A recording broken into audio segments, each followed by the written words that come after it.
Es ist Freitag, der 10. November. Es ist kalt, windig, aber die Sonne kommt zumindest raus. Wir starten zu unserem letzten Turn ins Winterlager.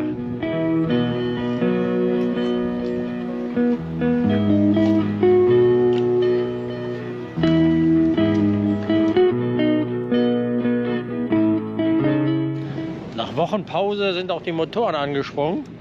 Und jetzt geht es nur noch Leinen los und dann geht's los. Es hat jetzt angefangen zu regnen. Kein schönes Wetter. Wir nehmen natürlich unsere Festmacherleinen jetzt mit. Eben war so schön die Sonne. Und jetzt ist wieder das Elend. Ja, auf geht's. Och, das Deck sieht aus. Oder machst du die Säcke raus?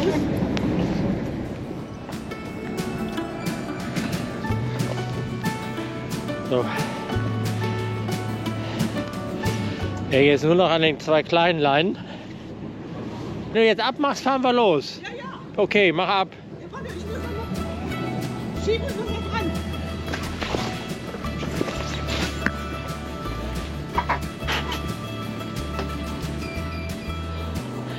Jetzt ist auch noch das Bugstrahlroller wieder ausgefallen. Da bist du durch! Muss man natürlich immer schön aufpassen. Auf der Seite ist es gut. Steuerbord hinten aufpassen.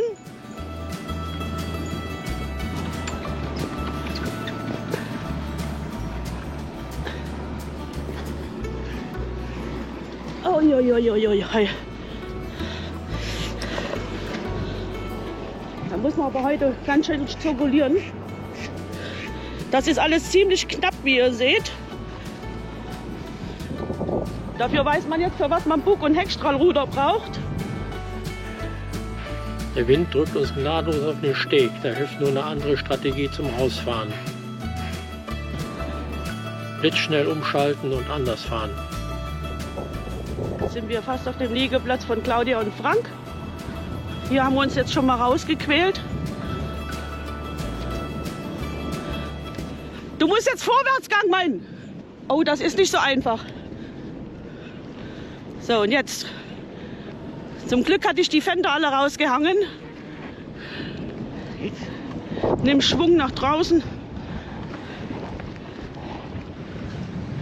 Uiuiuiui. Bei dem Wetter, das macht natürlich Spaß. Uiuiuiui.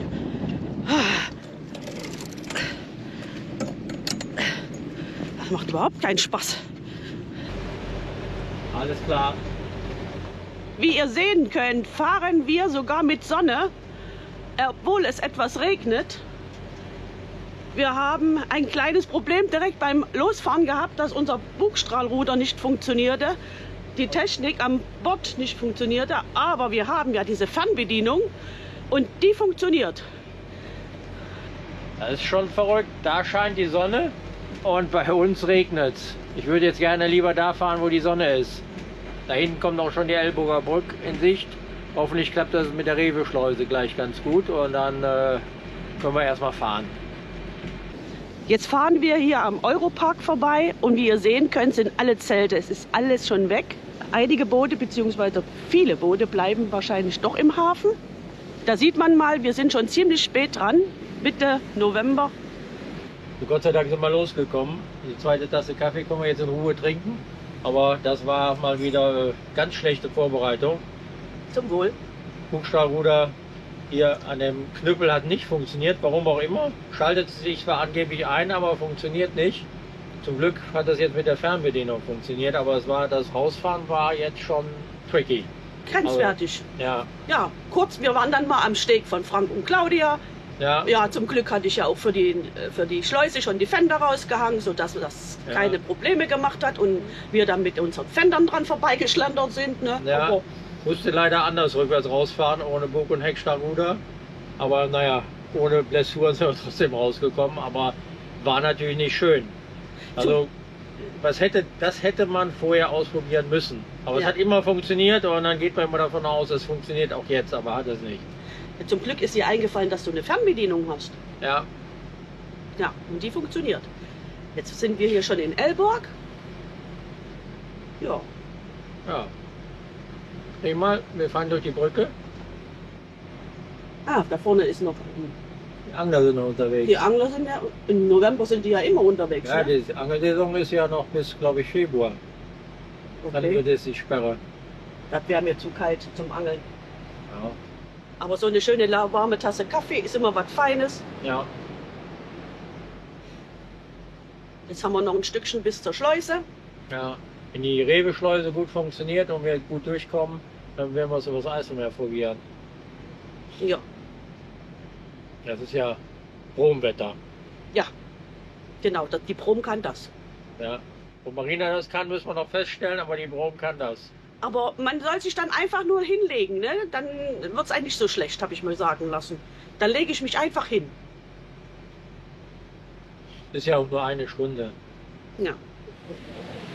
Ich habe mich vorbereitet, habe das Headset an und wir werden jetzt gleich an die Schleuse rankommen. Es ist schon rot-grün. Wir haben uns angemeldet. Und jetzt freuen wir uns, dass es gleich losgeht, dass wir rein können. Die Sonne hat sich jetzt etwas verkrümelt. Oh, bei uns fehlen irgendwie irgendwelche Wimpel. Die sind weg. Bestimmt durch den Sturm. Es ist schon rot-grün. Das bedeutet, dass die Schleuse die Türen gleich öffnen wird. Es sind nur 9 Grad, es ist nicht gerade viel. Sieht man sich halt ein bisschen wärmer an. Jetzt geht das Tor auf. Das ist super, da können direkt durchfahren gleich. Wenn das Tor offen ist, können wir direkt rein. Das ist natürlich toll, wenn man sich im Vorfeld anmeldet, dass die Schleuse dann auch dementsprechend alles vorbereitet hat für uns, sodass wir gar nicht erst im Vorfeld hier nochmal anlegen müssen, sondern gleich reinfahren können. Das ist toll. Tor ist offen. Und Jürgen fährt jetzt direkt rein. Wir versuchen jetzt Backbordseite anzulegen. Das ist unsere Lieblingsseite. Ja, um die Jahreszeit sind ja nicht mal ganz so viele Leute unterwegs. Die Einfahrt funktioniert hervorragend. Hier in der Schleuse ist es auch nicht so windig. Es ist schon etwas windgeschützt, das Ganze. Mein Skipper sagt mir ja wohl hoffentlich an, welchen Poller ich nehmen soll. Den kleinen vor der nächsten Leiter, also den da, okay.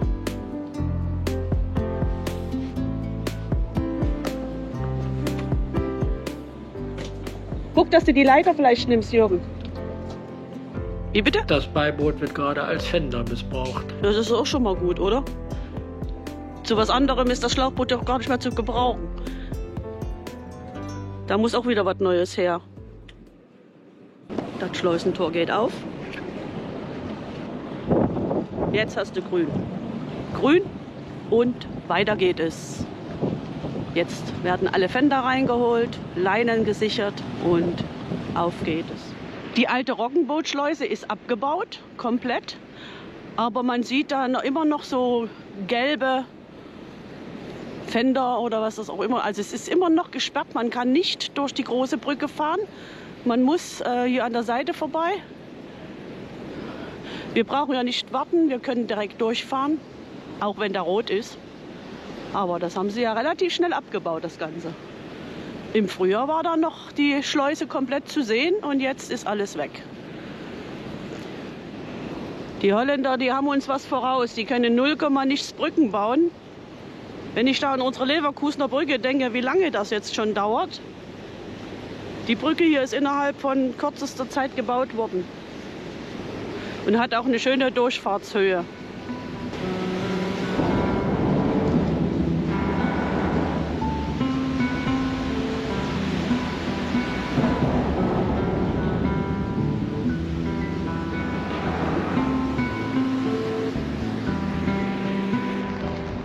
Schön ist was anderes, es regnet, aber vielleicht haben wir ja Glück mit dem Wind, dass es nicht ganz so schlimm wird. Also wir lassen uns jetzt mal überraschen. Wir gehen auf jeden Fall jetzt auf Eiselmeer und dann werden wir sehen, ob wir durchfahren können oder in Urk bleiben müssen. Der Wind kommt ja von hinten, wenn Ja, wir erstmal ach auf so. dem Eiselmeer sind, anstatt von der Seite. Der Wind von hinten geht ja immer, ne? Ja, wir haben ja so ein Kettelmeer-Wind von der Seite und wenn wir dann auf dem Eiselmeer sind, auf Höhe von Urk, dann könnte man mit Rückenwind Richtung Lemmer fahren. wenn es so läuft, wie es im Moment im Windfinder aussieht. Bringt das dann zu den Eltern und ich hole das dann ab, dann haben die auch dann ein bisschen Action. Ja, freuen sich auch über Besuch, das ist gut. Immer dieser störende Funk. Ja. Ja. So, jetzt sind wir auf dem Kettelmeer angekommen und wir haben uns jetzt entschieden, über das Eiselmeer zu gehen. Und ja, gucken wir mal, wie es wird. Also im Moment muss ich sagen, haben wir hier an der Stelle schon mehr Wind erlebt. Ja, Und ich bin guter Hoffnung, also von daher mache ich mir jetzt gar nicht so viel Sorgen. Das wird schon gut sein. Die Sicht ist natürlich nicht ganz so toll, aber ausreichend, aber es ist ausreichend. Und um die Jahreszeit ist ja auch nicht mehr viel los, also dass man da einen Segler oder sowas ausweichen müsste. Also von daher geht das ja alles ganz gut. Also hier mit dem Buchstabenruder heute Morgen, das war natürlich eigene Dummheit. Ich muss zweimal drücken, damit das Ding angeht, und ich habe nur einmal gedrückt und er ist nicht angegangen. Völlig Banane. Da sieht man mal wieder, wir haben jetzt eine lange Bootspause gemacht, wie schnell man die Dinge verlernt. Oder? Du wirst alt. Ich werde alt und vergesslich, ja. Ja. Das ist total bescheuert. Selbst in Gefahr gebracht durch Dummheit. Der reißt fast den halben Hafen ab. Aber ja, da hat man mal was wieder zum Lachen. Da vorne ist die Kettelbrücke. Wir fahren noch langsam bis dahin und schauen uns das Wetter an und fahren erst danach schnell. Der Peter gibt jetzt schon mal Gas. Let's go!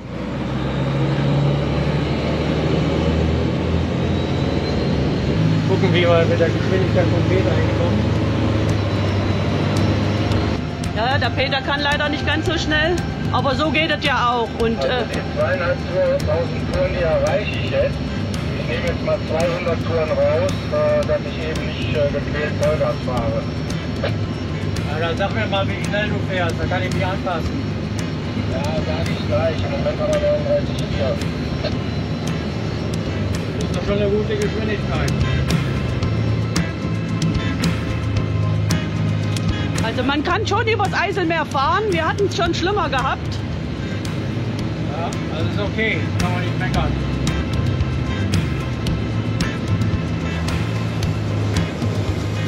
Wir sind nicht alleine auf dem Eiselmeer, es ist auch noch ein Segler unterwegs. Es regnet zwar, aber der Wellengang ist nicht so schlimm, wie ich gedacht habe.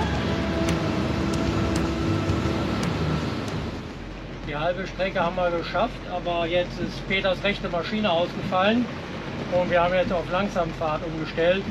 Fahren so circa 13, das heißt, statt in 30 Minuten werden wir jetzt in 1,5 Stunden in Lemmer an der Schleuse sein. Aber es geht auch. Wir haben ja Rückenwind und Rückenwelle sozusagen und da kommen wir auch ganz gut klar. Ist natürlich nicht schön. Aber der Frachter vor uns, der fährt auch nur 12. An den Windrädern sieht man, dass wir Rückenwind haben. Das ist ganz selten. Normalerweise haben wir hier immer Seitenwind. Wir bleiben jetzt hinter dem Frachter und hoffen, dass der auch in Lemmer durch die Schleuse geht und dann fahren wir gleich mit dem rein. Wir haben die Prinz-Margret-Schleuse in Lemmer erreicht. Der Wind hat komplett nachgelassen.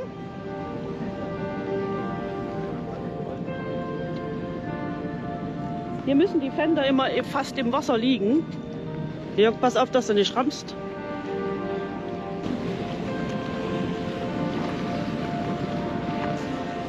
In Lemmer muss man die Fender baden, weil da vorne diese Wand so tief ist, dass halt man die Fender nach unten hängen muss. Das Berufsschiff fährt ziemlich langsam rein. Ja, Peter fährt leider nur mit einer Maschine. Diesmal hat es den Peter erwischt und die Petra. Jetzt hoffe ich ja, dass mir mein Skipper ansagt, wo ich hingehen soll. Wir stehen in der Schleuse drin. Der Wind hat ja komplett fast nachgelassen. Das ist recht einfach hier in der Schleuse jetzt. Und interessant ist, dass im hinteren Schleusenbereich auch noch jemand festgemacht hat. Jetzt sind wir fertig mit Schleusen. Jetzt verlassen wir die Prinz-Margret-Schleuse. Mal wieder alle Fender noch mal hochheben.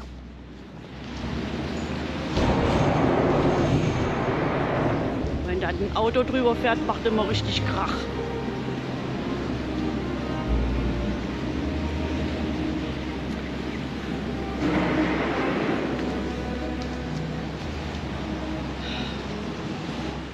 Unsere Taktik ist voll aufgegangen und wir konnten direkt reinfahren. Die Frachter fuhren raus, der Frachter vor uns fährt rein und wir direkt hinterher. Keine Wartezeit, nichts. Jetzt haben wir Kurs auf Lemmer genommen. Es ist nicht mehr weit. Der Wind hat ganz gut nachgelassen. Wir werden den Hafen Lemmer Binnen ansteuern und treffen uns dann natürlich auch mit Oliver und seiner Freundin. Heute Abend werden wir dann gemeinsam essen gehen. Ja, da freuen wir uns schon drauf. Wir sind gut in Lemmer Binnen angekommen und stehen jetzt hier an der grünen Kante und warten noch auf Oliver, der noch kommen soll. Peter darf drüben erstmal am Meldesteiger liegen bleiben, bis die Maschine wieder läuft, und dann muss er auch hier rüber. Da drüben ist auch gleich das Hafenmeisterbüro und da hinten sind die Toiletten. Der Vorteil ist, um die Jahreszeit ist alles frei, man kann sich überall hinlegen. Da kommt ein Boot, das könnte ja Oliver sein. Die sind schon bereit zum Anlegen. Ja, habt ihr echt super Wetter. Also wir haben schon mal am Hafenmeister gefragt. Wir können uns hier hinlegen. Der Peter liegt doch hinten, weil er ein Maschinenproblem hat. Da kommt der Monteur, da muss er auch rüber.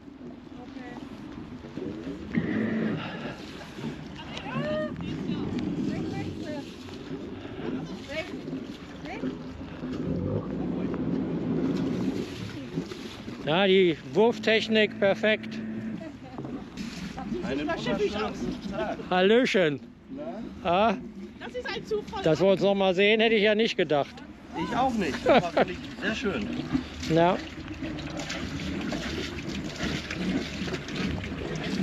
Wir hatten ja heute auch eine echt gute. Ja, Motorprobleme, aber trotzdem sind wir gut übers Eiselmeer gekommen. Ich habe jetzt gerade noch mal probiert, aus dem linken Tank nur beide Maschinen, beziehungsweise die rechte dann zu starten aus dem linken Tank. Orgeln, aber passiert nichts. Wir stehen da drüben Scheiße. Ja. und hier ist dann auch gleich das Hafenkontor. Die Hafenmeisterin ist da. Wir befinden uns hier am Hafenkondor und der Oliver von Skipper & Co. meldet sich gerade an. Wir haben das Glück, dass wir uns dieses Jahr doch noch mal treffen konnten hier in Lemmer und werden nachher gleich zusammen ein bisschen eine Kleinigkeit trinken und heute Abend zusammen essen gehen. Da freuen wir uns schon drauf, weil wir haben uns das letzte Mal gesehen vor 2 Jahren, aber wir hatten immer regen Mailkontakt und das ist okay so. Und hier ist auch noch ein Wohnmobilplatz. Also Lemmer Binnen kann man auch ganz gut mit den Wohnmobilen stehen und ist gleich auch am Wasser und hat dann entsprechend Hafenkino von den Schiffen, die alle reinfahren und raus. Wir sind jetzt den Weg runter. Dann ist hier auch gleich die Toilettenanlage und dann müssen wir einmal hinten rumlaufen zu unseren Booten. Marina macht noch ein schönes Foto. Die Sonne kommt tatsächlich. Der Regen hat aufgehört. Ja.